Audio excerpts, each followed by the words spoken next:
அது வரைக்கும் நல்லா வந்துட்டுருக்கும். இந்த கடைசி மாவு இட்லி பார்த்தீங்கன்னா கல் மாதிரி தான் இருக்குது. ஏங்க இது கல் மாதிரி இருக்குன்னா, தண்ணி கொதிநிலை வராமல் நீங்கள் இட்லி ஊற்றக்கூடாது. தண்ணி கொதிநிலை வந்ததுக்கப்புறம் தான் ஊற்றணும். மாவு அரைக்கிறதுன்னு ஒரு பதம் இருக்குது சார்.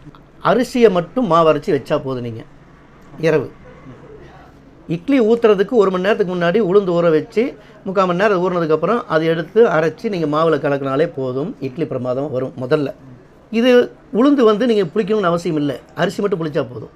இப்போ வெயில் காலம், நல்ல வெயில் காலம் அப்படின்னா நீங்கள் மாவு அரைச்சி வைக்கிறதுக்கு கூட அதை விட கொஞ்சம் பெரிய பாத்திரத்தில் தண்ணி ஊற்றி அந்த தண்ணிக்குள்ளே இறக்கி வச்சோம்னா அந்த புளிப்பை இது கண்ட்ரோல் பண்ணும். ஓகே. புளிக்கவே இல்லை, பனி சரியான பனி புளிக்கவே இல்லைன்னா ஒரே ஒரு இளநீர் வாங்கி உடச்சி ஊற்றி கலக்கி வச்சிங்கன்னா பிரமாதமாக புளிச்சு அருமையாக பொங்கி நிற்கும். இதில் குறிப்பாக முக்கியமானது என்னென்னு பார்த்தீங்கன்னா, இட்லி பானையை வச்சு நீங்கள் இட்லி ஊற்றுறதுக்கு முன்னாடி இட்லி பானை வைப்பாங்க, தண்ணி ஊற்றுவாங்க, அடுப்பத்து வைப்பாங்க, தட்டில் மாவு ஊற்றி மூடி வச்சிடறாங்க. அப்படி இல்லை. தண்ணி கொதிநிலை வராமல் நீங்கள் இட்லி ஊற்றக்கூடாது. தண்ணி கொதிநிலை வந்ததுக்கப்புறம் தான் ஊற்றணும்.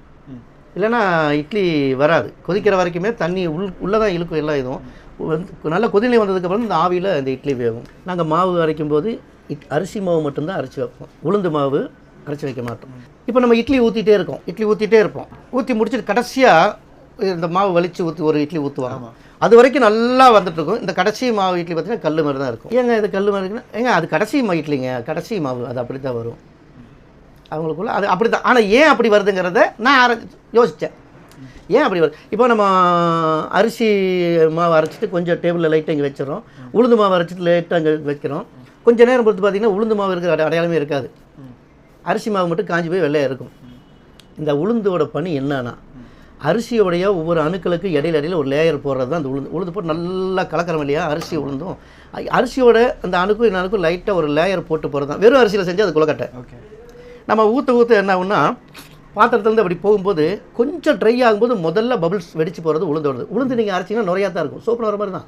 சரி, நீங்கள் எவ்வளோ நைஸாக அரைச்சிங்கனாலும் அந்த பேர்த்திங்கன்னா அது நுரையாக தான் இருக்கும். சரி, அது என்ன நம்ம எடுக்க அந்த சைடில் மாவு கொஞ்சம் ட்ரை ஆகிறதுக்கு முன்னாடி இந்த பபிள்ஸ் அந்த உளுந்து தன்மையை பூரா இழந்துடும். நம்ம கடைசியாக வலிச்சு ஊற்றுறது வெறும் அரிசி மாவு தான். ஓகே. இப்போ நாங்கள் என்ன பண்ணுவோம்னா, இட்லி செய்கிறது எப்படி எங்கள்கிட்டயா இட்லி நல்லா வருது அப்படின்னா அதுக்கு சில விஷயங்கள் ரொம்ப கவனமாக பார்த்து செய்ய வேண்டியது. அரிசியை மட்டும் மாவு அரைச்சி வச்சா போதும். நீங்கள் இரவு இட்லி ஊற்றுறதுக்கு 1 மணி நேரத்துக்கு முன்னாடி உளுந்து ஊற வச்சு 3/4 மணி நேரம் ஊறினதுக்கப்புறம் அதை எடுத்து அரைச்சி நீங்கள் மாவில் கலக்கினாலே போதும். இட்லி பிரமாதம் வரும். முதல்ல இது உளுந்து வந்து நீங்கள் புளிக்கணும்னு அவசியம் இல்லை. அரிசி மட்டும் புளிச்சா போதும். இப்போ வெயில் காலம், நல்ல வெயில் காலம் அப்படின்னா நீங்கள் மாவு அரைச்சி வைக்கிறதுக்கு கூட அதை விட கொஞ்சம் பெரிய பாத்திரத்தில் தண்ணி ஊற்றி அந்த தண்ணிக்குள்ளே இறக்கி வச்சோம்னா அந்த புளிப்பை இது கண்ட்ரோல் பண்ணும். ஓகே. புளிக்கவே இல்லை, பனி சரியான பனி புளிக்கவே இல்லைன்னா ஒரே ஒரு இளநீர் வாங்கி உடச்சி ஊற்றி கலக்கி வச்சிங்கன்னா பிரமாதமாக புளிச்சு அருமையாக பொங்கி நிற்கும். இதில் குறிப்பாக முக்கியமானது என்னென்னு பார்த்தீங்கன்னா, இட்லி பானையை வச்சு நீங்கள் இட்லி ஊற்றுறதுக்கு முன்னாடி இட்லி பானை வைப்பாங்க, தண்ணி ஊற்றுவாங்க, அடுப்பத்து வைப்பாங்க, தட்டில் மாவு ஊற்றி மூடி வச்சிடறாங்க. அப்படி இல்லை. தண்ணி கொதிநிலை வராமல் நீங்கள் இட்லி ஊற்றக்கூடாது. தண்ணி கொதிநிலை வந்ததுக்கப்புறம் தான் ஊற்றணும். இல்லைன்னா இட்லி வராது. கொதிக்கிற வரைக்குமே தண்ணி உள்ளே தான் இழுக்கும். எல்லாம் இதுவும் நல்லா கொதிநிலை வந்ததுக்கப்புறம் இந்த ஆவியில் இந்த இட்லி வேகும். ஓகே.